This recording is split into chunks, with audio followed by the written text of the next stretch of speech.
The dirty secret is, whilst you might spend whatever amount of money on buying a robot, you're going to spend anywhere between 6 to 12 times that just on the integration. Today, I'm sitting down with Kary Bheemaiah, a Vice President and Chief Technology and Innovation Officer over at Capgemini Invent. We call it BLOPE. Bandwidth, latency, economics, reliability, and privacy.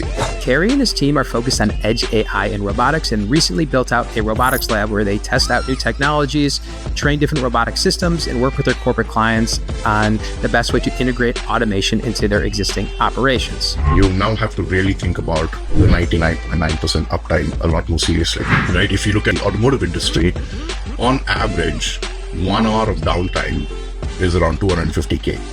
Kary brings a very interesting perspective as he's dealing with larger corporate clients and governmental entities that are looking to find the best ways to integrate some of these new technologies into their legacy systems. I hope you enjoy the conversation, and to remember to go direct.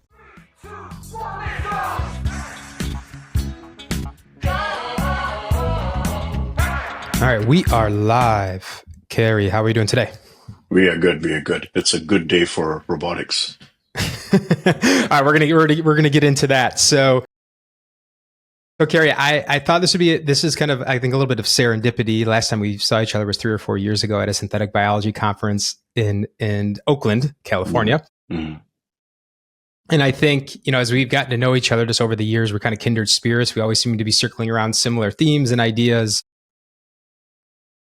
I think it was a recent post on, I believe it was LinkedIn, that caught my eye as you're kind of working, which you'll get into pretty deep into kind of the edge AI and robotics space and kind of going deep there on behalf of Capgemini.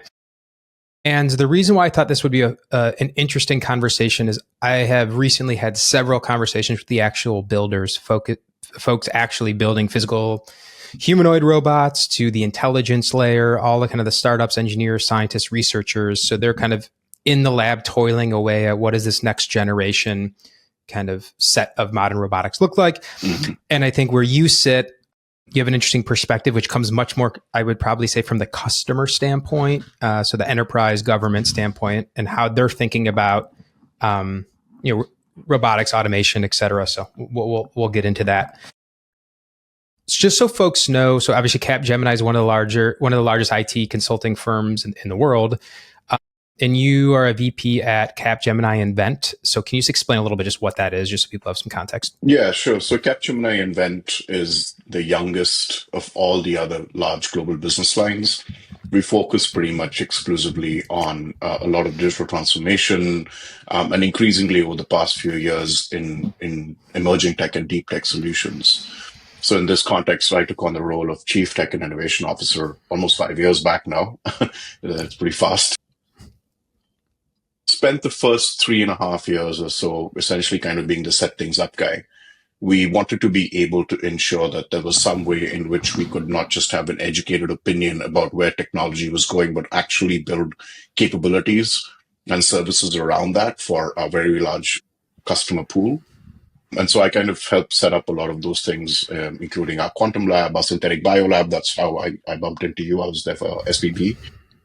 And then more recently, we had first created an industrial metaverse unit because we were looking at how digitization, or being able to kind of have virtual digital twins or digital cousins, was increasingly important from a planning perspective, from an efficiency operational perspective. So we wanted to have a capability unit related to that. What that led to was essentially the acquisition of Unity's entire professional services unit. So, we realized that there was enough demand for it, especially in the industrial space, that we could buy this unit and it would become part of Capgemini. And so what we did with the original unit was kind of like investigating this as we pivoted and started looking at more and more about edge AI and robotics. The reason for that was, whilst it's great to be able to simulate, we realized there was the sim to real gap. And if you want to address that, you need hardware. You need to actually kind of like think about not just the problem that you're trying to solve in the use case definition, but what is it going to run on? There were a few tech trends which really started capturing our attention. On one side, I'm sure a lot of the listeners have seen this as well, there's an increasingly amount of power and capability that's coming from the small. So yes, 2022 was kind of like the breakthrough frontier, big, large language model, frontier model zeitgeist. But if you look today where a lot of the AI inferencing is happening and a lot of the AI conversations are happening from both technical as well as economic perspectives, it's really about what's happening at the edge. So that was something that when we realized, we said, okay, this is something in which we see the application of AI more where the data is actually getting created. It solves a whole bunch of issues, which we call BLOPE, bandwidth, latency, economics, reliability, and privacy. And if you go to any manufacturing company, or even if you go to a life sciences or biopharma institution, this is the real thing. They need to be able to deal with this. So edge AI started making sense. But if you can throw compute to where the data is, then at some point you want that to actually do something. And that's where robotics came in. Saw the same kind of downward price pressures were happening over there. We saw the cost of actuators going down, accessibility to robotics becoming more and more easy for a whole bunch of different reasons that we can get into. And essentially, as a result of that, I've spent the last year and a half really focusing on this aspect of edge AI and robotics. We look at it as two sides of the same coin, and also becoming more of like a field CTIO, because we've created all these capabilities, but now how do you actually put it into a customer's shop floor, or really what they want to be able to do with emerging tech? That's kind of like the two hats that I wear right now. Okay, so I want to step back for a second because I know plenty of people that do listen are technical, but there is also a segment of listeners that might be less technical. Mm-hmm. And the term edge AI or edge computing gets thrown around a lot. And for folks that aren't technical or that aren't in the space, it can be a little bit abstract. So can we just, I don't know, dig into like, what do you actually mean by edge AI, and how does edge compute play a role in the overall stack, specifically for robotics or embodied AI? Okay. Yeah. So think about any AI model that you interact with. And what you have is kind of like a general purpose AI model, OpenAI or Anthropic or whichever one you're looking at. And these things are excellent. They've been trained on tremendous amounts of information, tremendous amounts of data, and they can answer any kind of question. You ask it, what's the date of birth of Napoleon? It can tell you that. But increasingly, what you want to be able to have is a smaller model, because its silicon footprint is a lot smaller. So whilst you need to have, you've seen the data centers which host these huge models, they're massive. What if you can actually make a smaller version of that model that probably can't answer the question of when was Napoleon born, but if it's trained on extremely specific data, it can really, really improve the kind of results that you can get through that, focus specific analysis. And you can actually run this on something that's like yay big. You've got something which is like a Jetson AGX or maybe a Nano or something like that. And this is something in which you can quantize the model, you can prune the model, and you can bring it close as possible to where the data is actually getting created. Now, there's an enormous economic impact about this. If you talk to anyone who's actually using AI or trying to do any kind of computation, the thing that doesn't get spoken about enough, in my opinion, is data egress cost. When you send data to the cloud, then it gets computed and then you get a result coming back over there. You pay for that. It's not free. And so as a result of that, there is especially when it comes to manufacturing, a lot of data is it's just thrown away. It's too expensive to store. By the time you actually want to use it to do something, you don't have enough of it. And as a result of that economic decision, they say that, we don't need to keep all this data. Let's just get rid of it. What if you could actually have the computation or AI in a box sitting right next to where this data is getting created? You can train it on this. You can then deploy it over there, and it's giving you the result that you require in real time, as close as possible to real time. And as a result of that, it's not that you're abandoning the cloud. It's just that what you send to the cloud and what's going to be computed over there is going to be something of much, much more higher value.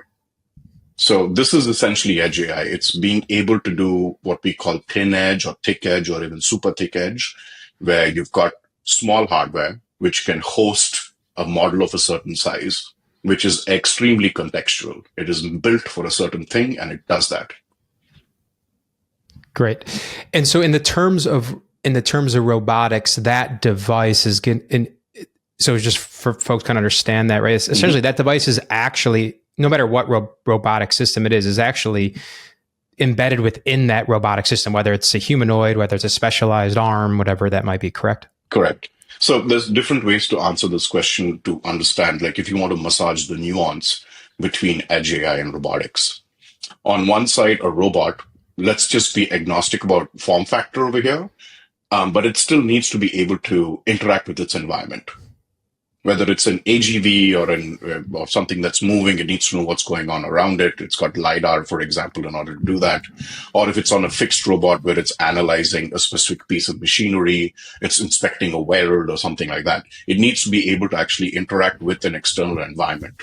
Now, this information that's coming to it, it's different modes. It can be sound, it could be pictures, it could be anything, it could be video, whatever it is. You need to actually have the compute sitting within the robot itself so that it understands what it needs to do, and then a decision tree that is connected to it, which essentially says, if you see this, do that. If you see this, don't do this. Now, that's computation. So one part about the synaptic connection between edge AI and robotics is it just allows the physical thing to understand where it is and what it needs to do. So that's one part of it. The second part, and this is again something which we can dig a lot more into because it might be interesting for your audience, is how edge AI offsets a lot of the cost which is related with deploying robotics. So whilst you might have a very intelligent robot, no robot exists in vacuum. It is always, if you're saying that it's part of a production floor, it has to interact with all the digital systems and the personnel who are on that production floor.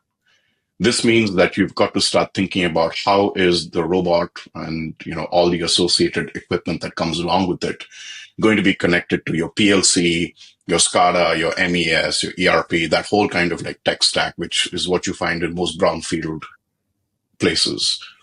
The dirty secret is, whilst you might spend whatever amount of money on buying a robot, you're going to spend anywhere between 6 to 12 times that just on the integration, right? So there's a huge chasm between the cost or the capex of the robot versus the actual integration cost that comes after it. I would say by most benchmarks that we've done, it's anywhere between 60 to 70% more. It's interesting that you mentioned that. It was my question, one of my main questions on this point, which is which is integration costs. Because when you look at when you're in a legacy factory or folks that might have some specialized automation, like they're not if you use a buzzword, it's not kind of like AI or robotics native, right? The facility, right? And so in your mind, like do we have to almost like wipe the slate clean when you think about integration and come up with completely new, much more efficient ways to integrate these systems versus how it's done today? Exactly. You do. I don't think you need to wipe the slate clean. It's more of just being able to have like a smarter way to do it.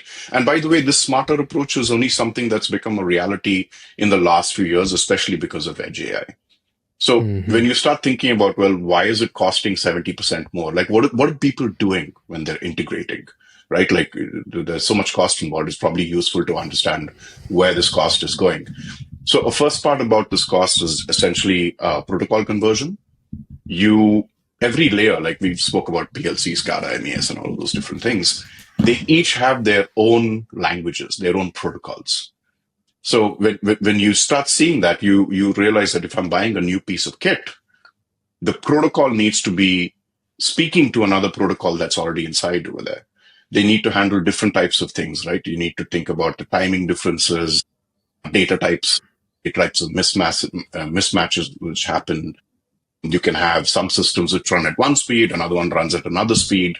So essentially, you have to do this kind of semantic mapping, if you say, in which what's happening at the robot level is understood by the MES or the SCADA or whatever else is happening over there. And that's kind of like done manually. A lot of what integrators do, and this is why they charge so much for it, is because there's a labor cost involved in doing that. This kind of cost then extends to state management and synchronization.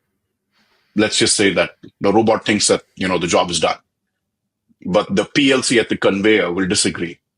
So you have to actually kind of figure out how do these things not just talk to each other, but agree on a certain state of an action actually happening, a kind of like a handshake, you could say, between them. That's again something which needs to be done custom. And then obviously once you've done all of this, you got to test it, you got to validate it. So very quickly you realize that when you're trying to actually integrate a robot, whether it's in terms of the hardware and the gateways and the interfaces, software licenses, that's a big part in robotics. And I'm sure a lot of the entrepreneurs know about that. The engineering labor, the commissioning and testing, and then, of course, documenting and all of that. This will balloon up to like, 2 to 3 times the cost of what you've actually spent for the robot itself. And why I mentioned Edge AI in doing this is because remember we mentioned that a lot of this shop floor data, the manufacturer doesn't want it to leave the shop floor. There's a bunch of different reasons for it. It's not just economic. It also could be IP. They don't want anyone else to have access to it, even their hyperscaler partner, because they're like, my IP is connected to this. My product is based on this. I don't want it to just be shared willy-nilly. So how do you actually build this semantic bridge that we were talking about? Well, if you have Edge AI or LLMs that can be put on the edge, you can now train them to start acting as universal protocol translators, for example. Or if you want to be able to have some kind of semantic abstraction layer, being able to feed this data to a model that's been trained specifically to do something like this, that's something which is really, really possible today. So very quickly, you realize that what was previously, let's say, a 100K problem can now be solved with a 10K solution. And it's still early days because there's tremendous amounts of complexity when you go to any kind of like shop floor. Being able to kind of like have an Edge AI specific route is trying to, you're trying to get inside a moving ship in which you have to create specific spaces where you can build this, test it, showcase that it works before it goes into production. But at least that possibility is there today. So the Edge AI and robotics, like I mentioned, it's two sides of the same coin. It's because it's connected to not just the creation of the actual robot and its capability, but more importantly, in the way that it can be deployed. And when you talk specifically about Edge AI now becoming like a possibility today, is that these like the smaller GPUs that NVIDIA is putting out? I think you mentioned Jetson or whatever it might be. Is that because this whole new next generation of actual, basically edge compute infrastructure that is actually being developed or that's available today? Yeah, well, you're asking me how a clock works. It's not one thing, right? So yes, on one side, hooray for all the crazy amounts of money that have gone into building these GPUs, because the moment you have that kind of price pressure coming in and that kind of investment, the innovation, especially the technical innovations, just go by leaps and bounds. I mean, I've been to GTC a couple of times, and every time I go there, they talk about GPU improvements, not like, 2x or 3x, but like 10,000x and 40,000x. Yeah. So you're just like, wow, what is going on here? So already just like the lifting power that the silicon has is just increasing more and more. Then when it comes to any kind of deep learning or, and that can be attributed or connected to different types of data, whether it's vision data or, auditory data or whatever it is, you've got more and more techniques today in order to make leaner, smarter neural nets. So there's a mathematical as well as a computational advantage, which we've got today, just because the amount of people who are working in this and the amount that they're publishing and the amount of competition that's over there, it just increases leaps and bounds. I'll give you a simple way to see how fast this thing is going, right? NeurIPS is coming up. It's going to be there. I think it's on December 4th or December 5th or something like that. Go and look at the number of Edge AI focused papers that are coming out there. And you'll see that if you compare it to, let's say, 3 to 5 years back, it's a 10x jump in terms of how many people are working on it. So increasingly, people are realizing that we need to be able to do the computation where the data is. Edge AI is the solution for it. The hardware is going faster and faster for it. The software is coming up faster. There's new frameworks for it. You can even go to Hugging Face, and now they have Edge AI or small models. They call them SMMs, small multimodal models. So you're seeing more and more of that ecosystem and optionality from which you can pick and choose. And the real thing that you need to optimize for is what is the use case? What is the problem you're trying to solve? And how can all these options that you've got in front of you, you can get that so that you can have a solution that doesn't just have the required performance, but can also hit all the other KPIs like low impact on BOM or your latency if that's important, or if TCO is more important than ROI. There's different parameters that you can take into consideration. So you're speaking about all these different pieces that are kind of coming together for this infrastructure. Would you land on one specific that where you see the biggest bottleneck that's holding, let's just call kind of this next generation of robotics back? Is it hardware? Is it software? Data. That's it. Okay. It's like I was watching a talk given by a Berkeley professor or Stanford professor, I'm not really sure who it was, but it was one of the big universities, in which she mentioned that currently there is a 17x difference in terms of the amount of robotic specific data that we've got versus LLM data. Mm-hmm. That is an incredible gap, right? And it becomes a bit more complicated because with language, it's essentially one form factor per se. It's language. You can express it in different ways, and there's a lot of information related to it. But when it comes to robotics, there's so much more adaptability that you have to take into consideration. You're looking at movement. You're looking at different types of tasks. You're trying to find out how does it do this job the best. If I train a robot to do a task in a certain way, and then let's say I move an object which it was trained for, it was supposed to come and grasp it here and move it over here. What happens when I move it down or when I move it here?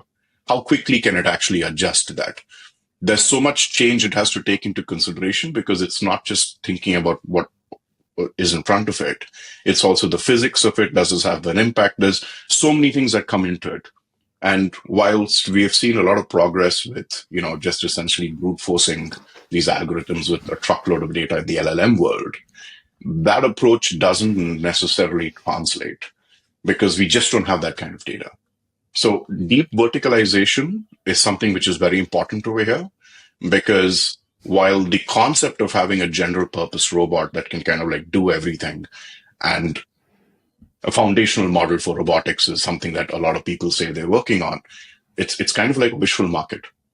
The reality is, and this is what we do, in our unit, where we're really trying to understand that what are all the different permutations and combinations that can happen when a robot needs to do a specific task connected to a specific production line, and you have to make sure that you're working with 99.9% uptime.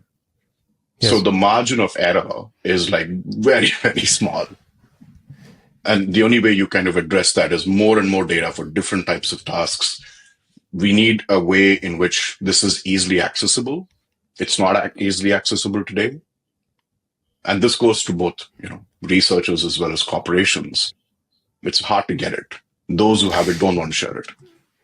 Well, it's interesting. And obviously the more people that I speak to, and obviously the folks in the field, obviously they always speak about data diversity as the main issue as far as training the robotics and to develop intelligence. And then obviously context, which is what you were just describing. Like for folks that are just listening, Kary was moving his pen around in different directions. And what he was really getting at was just context. Like if something happens, then what else happens? Like what are you supposed to do when the conditions change kind of real time?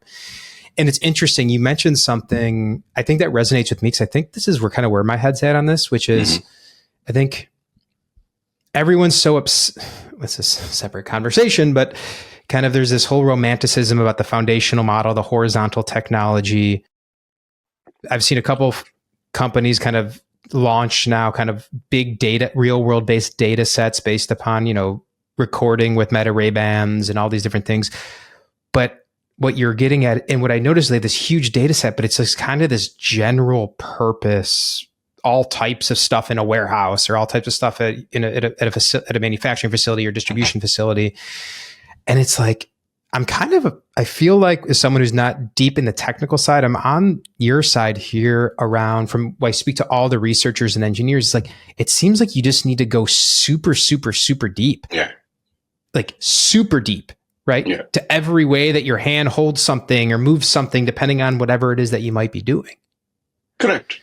So, I mean, like, well, let me ask you this real quick on that point. So let me ask you this question, because this is kind of also what I get excited about, which is, so like to go that deep, then people use the term scalable, right? That's much less scalable. And I think everyone just wants a scalable solution to this thing. Mm-hmm. So do you have any thoughts on that? How do you keep this deep vertical focus with still being able to create some sort of scale where the costs don't go through the roof to actually collect that data? Yeah. So it depends who you are. For a large corporation like myself, or the one that I work in, we already have a whole bunch of industry relationships that we can leverage. Even over here, we need specificity, because if you go broad strokes and you say, you know what, we can help you solve any kind of robotics problem, the reality is that's a short-term approach. Longer term, what you want to be able to do is actually find one specific area where you know that there's going to be demand, where you know it's going to be able to have large-scale impact on a whole plethora of use cases, and you optimize for that. I'll give you an example. If you go to different manufacturing firms, the one use case which everyone hates, right? Like, so you've got the dull, dirty, dangerous deer. Those are the 4Ds of robotics. Find the one that, is really dull or dangerous or whatever. So a lot of people, especially if you talk to people sitting in the boardroom, they have like a certain opinion about that. If you go to the factory floor, the one job which everyone hates is putting the plastic around the boxes. So once you've actually, stacked up your product on a pallet or whatever it is, some guy has to run around with this big plastic thing. And I've done this because I worked in a supermarket when I was younger, and you got to wrap this thing around, and it's backbreaking work. And it's irritating and it sticks to your hands. It's just like nobody wants to do this job. That is a very, very boring use case. But if you can put a robot inside over there, you're going to see 20% improvement in productivity. And you're also going to see a drop in basically people complaining about some kind of work-related hazard, or they just don't want to do it. Their happiness level might go up a little bit. So when you look at that, that's the use case over there. And you need to really, really optimize for it. So whether you're a large corporation or if you're a startup, I think the first thing that you need to really figure out is pick the constraint. Just pick the thing that you realize that you have been, that, through your network, through conversations that you've had, through visits that you've done to a factory floor, that this is one thing which everyone would love that it would disappear, and optimize for it. The second thing I would say is build for like 5% downtime from day one. Even if you have 99.9%, uptime in your lab, nobody cares, because it's actually on the production floor that it really matters. And I would say that your first 10 customers should be identical. What you're going to have if you have identical customers is that every edge case, every possibility of failure, you learn from it. And what's going to happen through that is what you initially start doing, which would probably, let's say that the cost of deployment for you was like $200K in the beginning. That'll drop down by maybe around 50% at the end of the 10 months. And then you have an ability to actually pass on that saving to the next one and the next one. And then it becomes an economies of scale conversation. So that's kind of like my thing about this right now is like really, really let's own one thing, build the entire robotics solution around that. And in this case, it also means adding the edge AI component to it, and then being able to go and say, okay, we're going to optimize for this. And there's 100, potential clients out there, but I've whittled that down to 10 people who all want to do this. And it's just a question of getting that low hanging fruit first and then building expertise on top of it and rinse and repeat. Okay. So on that point, I think it's a good segue. So how I look at this is kind of, there's two ways when you're thinking about kind of building new robotic systems. I'm obviously a huge fan of like the complete, start first principles thinking from scratch, vertical integration. So you're kind of like this AI robotic native approach to whatever problem you're trying to solve. And then there's selling technology into incumbents and into many of your clients essentially. And you've already discussed the one of the big sticking points, which is the friction with integration, right? In legacy systems. Yeah. So let's just take this kind of complete vertical integration approach off for a second, and you are trying to sell a solution into a corporation, into your client base. Mm-hmm. You talked a little bit about a specific use case, like a dual use case, but is there a mental model or how you think people should think about how do you get over?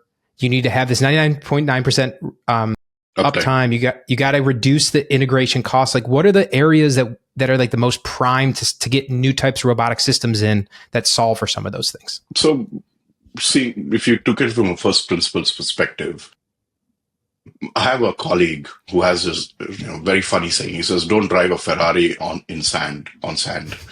Right? He's like, you think that you want like some super duper robotic solution, whereas your entire production flow is like hyper manual. Your data is not organized. There is no ontology over there. So what are you going to deploy this with? And if you've gone to like a couple of factory sites, I've actually seen like a big green canvas cover thrown on top of a robot. I'm like, oh, what's that over there? It's like, oh, we bought this robot in this Fanuc or something like 2 years back. I'm like, what's it doing there? No one wanted to work with it. So we just kind of kept it in the corner over there.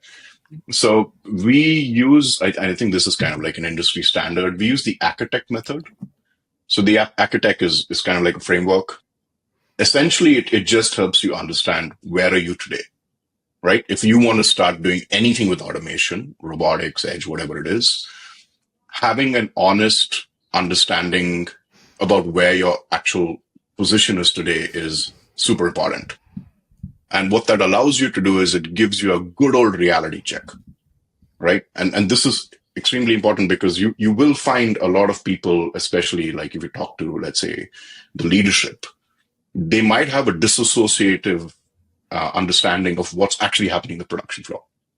So the only way you fix that is you go down over there, you say, hey, this is what you've actually got, and you are in this category. Are you in a category that you can actually absorb or adapt to, a high level of automation? Some companies definitely have that. There's a lot of people who've got that, but 90% of your manufacturing firms today are brownfield. And so when you go there, you need to have this honest understanding as to where they are. Based on that, you say, okay, fine. So you're here. So if you need to start, you need to get your house in order. You probably need to make investments in some other things. Let's say you build a nice foundation. Once you've got the nice foundation done, now you go to the second step, which is, well, where is the actual impact going to happen? This is kind of a two-headed thing to talk about, because on some cases, they will be very, very focused on ROI. ROI is like a big obsession for a lot of people. For some other kinds of clients that you go for, they're more bothered about the TCO because they know that what they have got is something which has got high volume, huge amount of repeatability. They understand that this is a robotics-based solution. You really need to be able to go for it. So they're more bothered about, okay, if I own it, like what is the cost that I'm going to be running it at? When it's more ROI-focused conversations, the reason that I'm highlighting that is because you now have to really think about the 99.9% uptime a lot more seriously. Right? If you look at the automotive industry, on average, 1 hour of downtime is around $250K. One, how much? How much hour. 1 hour. Yeah. Wow. Right. 1 hour of downtime is $250,000. Oil and gas, it can be even more, but this is just like a benchmark for you to give you a visual metaphor. So very quickly you realize over there that even 4% downtime doesn't give you ROI. So you have to be able to kind of figure out what's the best thing that you're going to optimize for. And then based on that, you start reducing the use cases. You are never going to have a situation in which everything is going to go from, being manual or mixed and manual and automated to complete automation the next day. This is a progressive thing that you go through step by step. There's a whole myriad of factors that act as constraints. It could be the technology. It could be the people. There's a lot of people who don't want to do it. There can be a whole host of things that you need to deal with. So how do you kind of like grab the low-hanging fruit? Prove automation, ROI, TCO kind of like variables over there. Get buy-in from the crew. Then allow for the transition to happen to the next phase. Change the way that the people are actually working. This is something which requires a huge amount of balance. There's a lot of moving parts over here. So when we kind of like start trying to do this, that's the approach that we're doing. We go with architect, we figure out where you are right now. If you're already very good, great, we can move to phase two. Otherwise, we sit and build a foundation. Once we built that foundation, then we go to phase two, think about what the actual use case is, which one's going to have the biggest amount of impact very quickly, and then deal with not just the technical changes, but also the cultural changes that come along with it. Got it. So that's where you spend most of your time in this domain around robotics automation with your clients. That's you spend most of your time kind of going through that exercise and drilling into that. And then what comes from there is then looking at what are potentially some of the solutions. I mean, you know this as someone who, if you're in the world of in this kind of world around innovation and new technologies, it's always about progress over perfection. And so one of the things that I typically see that large corporations typically don't do well is they don't have that they're not set up for that super iterative kind of progress over perfection approach a lot of times. And part of this is just because they might be doing their operations are so big and they just can't be that nimble. Yeah. Do you find because obviously there's this new next wave of robotics coming, are you finding most of your clients actually starting to prepare and being able to be set up to move up that ladder, or are they still really just kind of watching from the sidelines right now? No. I mean, I think that whole narrative needs an update very quickly, because it surprised me. I mean, I've been doing innovation focused role for 5 years now. And I remember before it used to be a push that you came in and you actually said, this is going to be able to have this kind of impact if you get into it. And there's so much complexity that you're actually expecting a potential client to lean into that it's a very low conversion, right? It's a super low conversion rate. What's happened ever since AI has come out in 2022, 2023, and people have just seen the different ways that it can influence their operations or the competition, what they're doing, et cetera, is it's changed the kind of conversations I have with clients. I no longer have to kind of like do one of those, this is what AI is, and, show that concentric circle bubble with this is ML and neural nets and all that stuff. They get it. They know that. They're asking you much more sophisticated questions. Second thing is, it's not like they're not willing to invest. Investment depends on how urgent the problem is, what they actually want, and which geography you're in. That's kind of like, it's important to understand that the business cycle is not the same across different geographies. There are ebbs and flows, and you have to kind of like read that. One thing that I will say that is common across any pragmatic operative in a company is every innovation line item has to have a dollar sign at the end of it. So it's fine to experiment. You need to experiment. If I'm trying to figure out what kind of edge AI and robotic solution I need to put into place to address this problem, I'm not going to have an off-the-cuff solution. I need to kind of like tinker with it, test it a few times. Initially, it might give you 60% accuracy, then it'll go to 95, whatever. You have to go through that progress and figure it out. And they're happy to see the progress along with you. But at the end of the day, it has to have a dollar value attached to it. Secondly, and I can't state this enough because I think I'm in a unique company. We still do consulting, but we have a lot of technical people. Asset-based consulting is super important. So from the very beginning, once you've understood, you've smelt the problem a bit, or you have a conversation with them, what can I take directly off the shelf in terms of hardware, models, existing experience that I've got, and spin up a quick solution that I can show, hey, this is how it can work. It's no longer theoretical then. They can immediately kind of like, they see a face, they can pull the nose, they can pull the ears, they can start kind of like moving along with it. And this is something which is changing our entire industry, I would say, in the last 18 months. I've been happy that I've been part of leading one of these kind of changes. And that's what's actually increasing the number of conversations that I'm having. Like, since the time I launched this, and when I say launch, it was getting the funding, setting up the teams, really buying the equipment, dealing with the lag for it, et cetera, et cetera. That was in Feb of this year. I've had 25 client conversations since then, considering that I had to create the team from scratch, buy everything, figure out what we're going to focus on, and then build and deploy and have this asset-based approach. That's a pretty high conversion rate, and it shows you the interest in the market. It's interesting. I think it goes to the old adage of, you can sit here and talk about, in this case, robotics all day long and have hundreds of conversations, read as much as you want, but until you're in there in the lab working with them, teleoperating one, like jamming on it, making it fail, understanding it, that's when you actually learn. That's what you mean, right? When you talk about like kind of this asset-based approach, right? Yeah, so the asset-based approach is like, on one side, you want to listen to a whole host of clients, right? So let's say you go and talk to manufacturing clients, and you can start pooling together buckets of problems, because the automotive guys, yeah, they kind of have the same issues. I mean, it's not going to be that different. So you can start kind of like saying, okay, there's this industry, this is kind of like one problem. Oh, by the way, I'm seeing that in another one as well. So you start kind of getting some kind of lowest common denominator effect.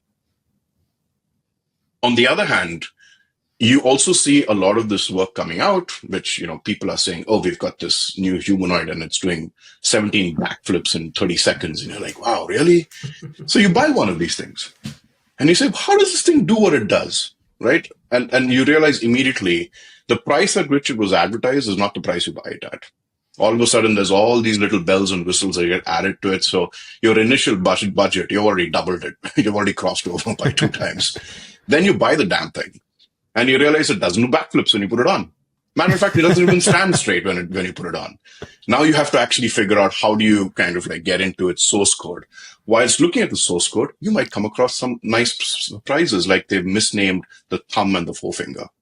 So now you got to change that too. That means you got to get a guy who understands all of this stuff.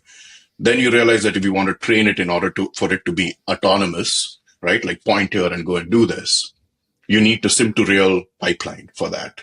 Do you have the mocap for it? Right now, you got to go and get that as well. So very quickly, you realize that there's a big difference between what's actually being said and what's actually needed in order to deploy these solutions. And it just gives you a little bit more technical grit. You get your hands dirty a little bit. You understand what's actually going on. And it's when you're solving that, and I'm sure a lot of your audience who you've spoken to as well, who are involved in building these companies, that's what they're doing. They're identifying what the missing gaps are. And they say, can I give a solution that can be used by everyone? And then I'll get a funding round around that and I'll spin it up through that. So this kind of like design, test, build, learn cycle, which you can then create like an understanding of what the true situation or what the real ecosystem is all about. It's very important in innovation, because I think anyone who's in innovation, especially for someone like me, who's been in it for a while, is you become skeptical. And you need to have a very skeptical lens when you're doing innovation. Not because you're not optimistic by nature, but you're just like, what are they building again? How do they build that? Is this really scalable? If you don't have these questions, then you're never going to figure out the dollar value at the end of the innovation spreadsheet. So on that point, let's talk about training, because obviously you said you guys have kind of spun up a robotics lab where you're playing with some of the different robotic systems coming out. You're actually getting in to actually training it. So, there's, a variety of different modes of training, and wanted to get your perspective on it. So we'll start here with kind of teleoperation. Mm-hmm. Do you see, that's when, just so folks that aren't familiar, we've spoken about it a lot the last several weeks, but it's when folks are actually operating the robot remotely, by utilizing different, I'm going to simplify it, but utilizing different actions, which then the robots emulate. And it's typically done, that you're passing internet over the internet, or you're passing data over the internet because you're doing it in a remote location. Mm-hmm. So do you, from a training standpoint, do you believe in teleoperation as a critical piece to training these robots as we continue to move forward? Or do you think it's something that slowly goes away? Or no, I think teleops will never go away. Okay. So just on teleops, yes, you need it for training, because a lot of gestures that are done by humans, the best way to kind of teach a robot how to do that is to show them a human who does that. Very important for them to understand aspects which are not just related to movement, but also pressure. So do they need to grasp it like this, or do they need to be a bit more gentle? Like how how much force do they actually need to apply in order to do something. Teleops is definitely useful for that. It just gives like an understanding for it. However, it is not the only bag of tricks when it comes to training. There's different ways to do training, and we can get into it. Teleops, in my opinion, is never going to go away, because even if you have deployed a robot somewhere, and this is specific to situations where there's a lot of people involved, or it could be, let's say, with elderly care or something like that, at some point, if there is a snafu and the robot does not do what it's supposed to do, or it kind of just like stops, or it's confused or something like that, you want to be able to have a person who can connect, log in, and take over the robot and go ahead and do that. This is something which a lot of companies do today who deploy robots. I'm sure you guys saw there was a recent, I don't want to name the company, but recently there was a big product launch that happened, and essentially they found out that the robot was essentially teleoperated. There's been a lot of shade thrown towards them, but I think the reason that people were throwing shade at them was because the way that what was being portrayed and what was actually happening, there was like a big gap between it. The reality is you're always going to have a human in the loop. You want to be able to have some way in which you can be like, can I please just talk to someone? And that's going to be a person who says, it's all right, I got it, I'll take over right now. Even if you look at companies who are more focused on, let's say, production and manufacturing kind of like applications, like Formic, for example, there is a component that they have as well, in which they can teleoperate the robot in case there's a blockage or it can't do anything it's doing something that it's not supposed to do. So I don't think teleops is going away. Coming back to just training pipelines, on one side, you need representative data for the task that's being done, whatever it is. Where required, you can use teleoperations, especially if there's some kind of movement in a fixed space or in a dynamic space, and where force is very important, speed is very important. How fast do you move? What do you need to do? Teleops is over there. But that's not the end of it. Like I mentioned, there's a big bag of tricks when it comes to it. There's a lot of digital twins and digital cousins workflows that get put into place as well. Like all this stuff that I was mentioning, that if it moves 3 centimeters to the left or the right, those are variations. And you can train an AI model with those variations by saying, hey, by the way, yes, the ideal state is this pen is located over here, but there can be a possibility where it's a little bit here or it's a little bit there. Use the same understanding that you've learned through the teleop or through the mocap pipeline in order to move a little bit here or there. So you can put in a little bit of like adaptability and logic so that it's able to address, different type of changes that might happen to the left or the right or whatever it is. So that's another part of the pipeline. I think if you kind of like try to list out all the different training modules, it's very use case specific, but essentially teleops, mocap, lots of data, being able to have digital twins, the sim to real kind of like pipelines. Those are all training components or training value chain components. So yeah, and so then you can even add, egocentric data. So first person view video, synthetic data. So in your perspective, it's really just, if I'm understanding correctly, you kind of need all of these coming into training pipelines, obviously, and then which ones are more useful is very use case specific. Correct. Yeah. When we work with surgical robots, for example, getting the actual data or the images which come from doing surgery, that's the gold that you're looking for. So it's really dependent on what you're trying to do. Got it. Let me ask you this, because I think it can get dystopian pretty quickly. By the way, I just had this amazing conversation actually with the founder and CEO of Persona AI, who they're building industrial specific, like robots, humanoid form factor robots, specifically for heavy industry. And we talked a lot about kind of intentionality and, and specifically around kind of this, the numbers are the numbers, right? Around just generally depopulation, aging populations, and they're pretty staggering when you look at it over a kind of a 7,500 year period of just the estimates. So it's very clear we are going to need robotics and automation needs to be part of the conversation, but it can get like very kind of what I like to anti-human, or even like just like not even focus on really solving specific like important problems. And so I just want to get your own personal view on it. It's like, you know, I get really excited when you look at very intentional ways to utilize robotics and automation and push the field forward. Yeah. But then when you start talking about things just to like remove jobs that aren't even, it's not even that big of a problem, I kind of get a little, I'm kind of like blah about it. I don't know. Want to get your perspective on it? Creative destruction, man.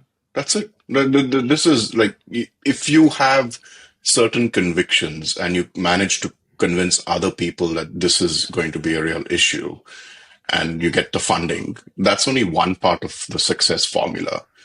Long-term usage of what you're building, who's actually using it, what is it actually solving? That's what, you know, separates who survives and who gets disappeared. I mean, any startup that you see, you're going to find for every successful startup that's out there, there's another 10 or 15 of them who are doing exactly the same thing, which have just disappeared into obscurity.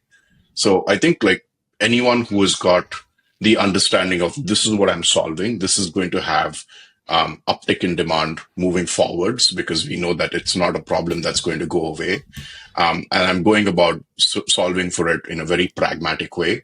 That's what separates the winners from the losers.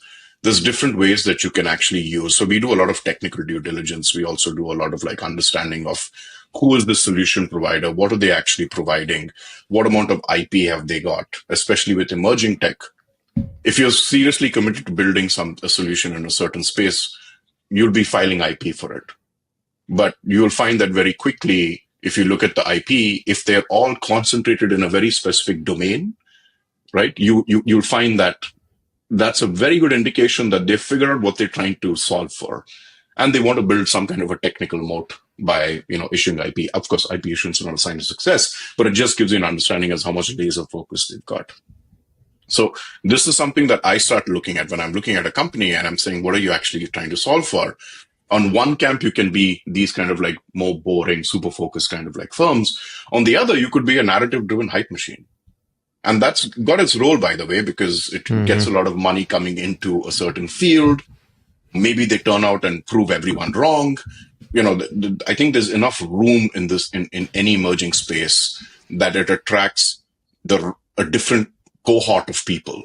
But if you fast forward 5 years down the line, you've essentially got some people who have built a solution and have been able to scale it because they were super laser focused and executed, whereas others who, you know, spoke a certain kind of a game, but later on you find out that maybe they pivoted, invented to something else, or they had like a come to Jesus moment and now they've kind of like, you know, changed their entire way that they're working. So this is just usual creative destruction dynamics. It's never I don't think it'll ever go away, to be honest. I want your personal view though, not like the corporate response. This is my personal view. This is not the corporate response. I mean, I probably should have said this in the very beginning, but all thoughts over here represent my own and not of my company. So this is, I mean, look, I'm jaded. I'm a jaded innovation guy. I got into the innovation space, specifically tech innovation, because I was like, tech is going to solve everything. And to a certain extent, I still believe that. But you go to all the conferences, you hire the teams for it, you build for it, you go through, for every successful deployment of an experimental tech, there's like a graveyard full of experiments that you've done over there. So very quickly, you start kind of like, you're forced in some ways to start talking in a different vocab, to start kind of like looking at situations with a little bit more skepticism or just, you know, greater dose of reality. So I've gone through this time and again. I've been very fortunate to have a company and an environment which has, for some reason, allowed me to kind of like go ahead with this approach. But today, when I'm, you know, looking at a lot of these things, personally, I feel that I'm happy that I went through that kind of like growing up journey. It just makes me look at things with a bit more of a critical eye, and I find that's quite useful. Yeah, I think part of that's also like it comes with just age, maturity, life experience, right? Yeah. So, you know, it's something we talk about a lot. Like literally, this is kind of a big piece of kind of decentralizing the real economy and going direct and creating this, like getting rid of this middleman economy, which is it's not about the technology itself. It's about how you apply the technology. Mm-hmm. Like that's really I think kind of what you were getting at. And I actually heard a recent interview with Elon Musk, and he had this quote that really stuck with me, to be honest. He was talking about kind of he was just talking about the purchasing of Twitter in the past 3 years and kind of what his main motivation behind it. Mm-hmm. And he had this interesting perspective. He's like, listen, this is like what happened, which was totally that no one saw coming, which was you basically had the most talented engineers in the world Mm-hmm. over the past 15, 20 years, all just kind of aggregate into Silicon Valley. Mm-hmm. They built these information superhighways that no one had any idea how powerful they would be. Yeah. And then it's not the engineers themselves. What happens is these information superhighways get hijacked by whomever and use them for nefarious purposes. Things, for whatever purposes that is, Mm-hmm. right? And I think it just like really resonated with me, and it just made me think of it when you were talking about this, which is like I'm in your camp, which is I'm very much a techno optimist. The reason why I started going direct having these conversations was it wasn't in this whole idea of like more localized production was always kind of this, like, for me, it was always kind of like this kind of like utopian pipe dream where it was like, because you're never going to actually have these solutions with any type of scale unless you can outcompete the incumbent systems. And it's not until the stuff that we're talking about comes together and you can actually see this happening. You know what I mean? Yeah. So I wanted to ask you, one other thing I wanted to ask you, get your perspective on, then we'll get into the rapid fire wrap up. Have you spent much time over in Asia, specifically China or South Korea at all recently? No, not as much as I should, but I think I can kind of connect a few dots, because if you're talking about decentralized production or, some kind of way in which local actors can kind of come together and create a certain form of like localized resilience, I think a great canary in the gold mine is what's happening in China. That country has really been able to optimize its supply chain and its ecosystems in a very specific way. So it's so interesting because once they got a mandate, whether it was top down or they just smelled opportunity, who cares what the motivation was?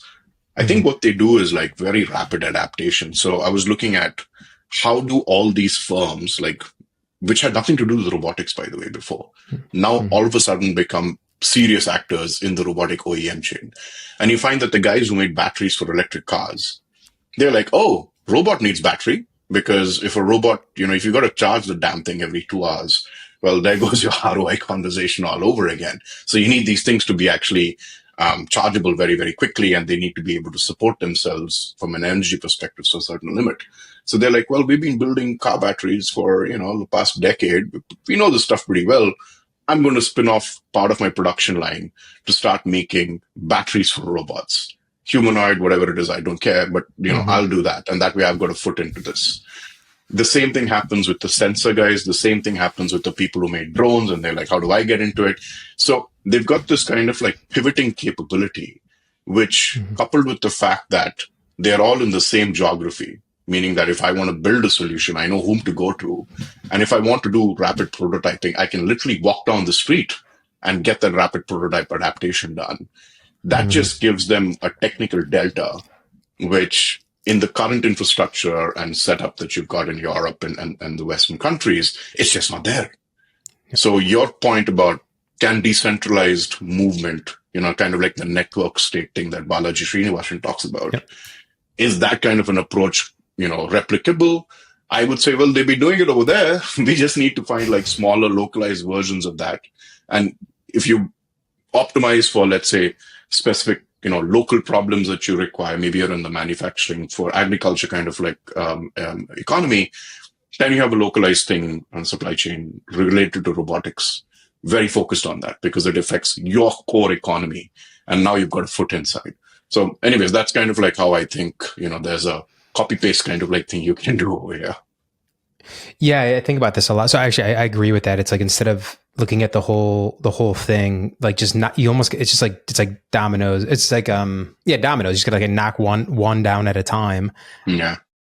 And be very focused about it. You know, I spent a fair amount of time, obviously, both in Europe and the US. And I think what I'm seeing in the US and the technology coming out of there, and like the conviction and the amount of resources going into building some of these kind of critical supply chains. It's like kind of the American spirit, right? It's been done over and over again, like, because like Americans, like we have the work ethic as well, right? Just culturally, right? It's in us compared to the European, which is much more around lifestyle.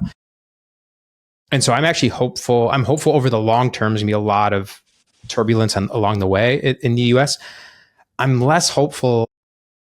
I hope I'm wrong, but I'm less hopeful in Europe. I just don't see it. I don't know if you have any perspectives on it. Yeah, I mean, I do. It's just that, I mean, I'm European now, so I have a French passport. So on one side, I love the European ideal. On the second side, I'm also kind of like, a little bit critical about it, because I see how there's a difference in terms of how the rest of the world is kind of like trying to progress and move around, and how, things are happening over here. Look, I don't know if you've been to London recently, or even if you've gone to the US, but the number of people that I hear speaking other languages, including French, for example, has just gone up. I've lived outside, my country of origin for 25 years now. And previously it used to be exotic. Right now you walk around over there and everyone's speaking a different language. So I think a lot of the brain drain is already happening. People are just like, forget about it, whether it's a better tax condition or they just want to be able to move fast to get access to funding or whatever it is. Yeah. People are just making that decision and jumping out over there. So my question over here is, do we really need to have this Europe-centric or, some kind of imaginary geography lines way of thinking about it? Because in your, network state kind of like production system, you don't really need to be within a certain geography or speak the same language in order to have decentralized impact. You could be associated. It's pockets of innovation. It's pockets of like specialization that need to come together. And then you've got something which is probably like a broken down version of what's, broken down in the sense like smaller version of what's happening in China that allows you to compete over here. But to doing something like that, it goes back to people. You need people to do it. So you and I both live in Europe and we are global citizens. Let's pack our bags, go to China, see what's working over there, and come replicate it over here, man. For sure. No, absolutely. I'm actually, it's on my list to get over there. I need to go. Just some of the stuff that I see in the conversations I have with folks. It's like, you just have to go see it. It's like, I heard people just say, it just will blow your mind how just far ahead they are on so many ways. Yeah. All right. Rapid fire. You ready to wrap it up? Yeah. Let's go. Management strategy consulting in this new AI economy, thrive or die? Adapt. What is the a recent robotics breakthrough that really blew your mind that you've seen? It's not a breakthrough. It's actually like a super specific use case. So there's a company called Electric Sheep, which I've been following for a while. And they've essentially created a lawnmower, but you can put different tools on it. And essentially before you would send, let's say, 10 people to go and do landscaping. But now you can send like 2-3 people with this little army of these little small droid kind of things. I just love that use case. And I just love the way that they've been able to push it out there. Another kind of like breakthrough is actually in the financial structuring of things. I think Formic's model is pretty interesting. They're really lowering the barrier for companies to adopt robotics. They're going after the Fortune 50,000, which is, where most of the manufacturing actually happens. And those two innovations, which are more business model and application-esque, are the ones that I have really found like very inspiring. The tech will kind of take care of itself. One startup in the robotics space everyone should be paying attention to. Can't answer that. I got to put the corporate hand on right now. I can't do that. One word that defines the next decade of robotics. Inevitable. If you weren't doing your consulting work and you were going to start a robotics company, what would you build? To be seen. Okay. All right, Kary. I appreciate it, my man. It was fun. We'll do it again soon.